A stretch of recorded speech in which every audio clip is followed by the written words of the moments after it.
जो सर उठाकर चलता था आज वही झुक गया, ताकतवर भी देखो आज खुद ही रुक गया। आप समझ तो गए ही होंगे कि आज मुझे आपसे क्या बात करनी। जी हाँ, ताकतवर ट्रंप की ही बात हो रही है, जिसने ईरान पर हमले को लेकर अपने हाथ पीछे खींच लिए। अगर सख्त लहजे में और सच कहूं तो सुपर पावर की डींगे हाँकने वाले और कमजोर और मासूमों पर जुल्म और सितम करने वाले ट्रंप दरअसल अपनी जान बचाने में कामयाब हो गए।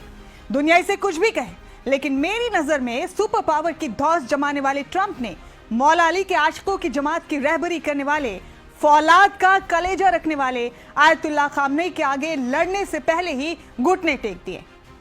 और ईरान ने दुनिया को यह पैगाम दे दिया कि जब अवाम और रहबर एक ही सफ में खड़े हों तो दुनिया की कोई ताकत उस मुल्क के निजाम को नहीं हिला सकती। आपको याद होगा कि आयतुल्लाह खामनेई ने व्हाइट हाउस और तेल अवीव को खास पैगाम भेजा था कि ईरान पर कुछ भी हिमाकत करने से पहले खैबर और करबला की जंग और उसके नताइज को सलीके से पढ़ लेना और अपने जहनों में उतार लेना। उन्हीं मर्द मुजाहिद शेरों का लहू ईरान की रगों में दौड़ता है और तुम्हारा भी वही हश्र होगा जो तकब्बुर और गुरूर में चूर फिरौन, नमरूद और रजा शाह का हुआ था। उन्होंने आगे कहा कि हमारे ईरान में लोरियां नहीं बल्कि करबला सुनाई जाती।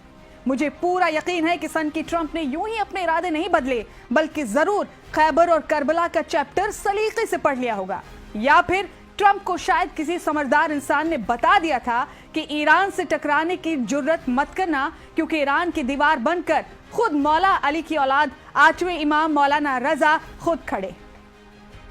बहुत से सरफिरों का ख्वाब था कि ईरान अब कुछ दिनों में खंडर बन जाएगा। कम अकल ना समझ ये भूल गए थे कि खंडर तो करबला भी बन गया था, लेकिन आज भी वहां परचम हुसैन का झूल रहा है। इसी तरह अमेरिका के कितने सदर ईरान को मिटाने का ख्वाब लेकर आए और चले गए, लेकिन मर्द मुजाहिद मौला अली का आशिक आयतुल्लाह खामनेई आज भी न सिर्फ खड़ा है बल्कि दौरे हाजिर के यजीदों, फिरौनों और नमरूदों को ललकार रहा है।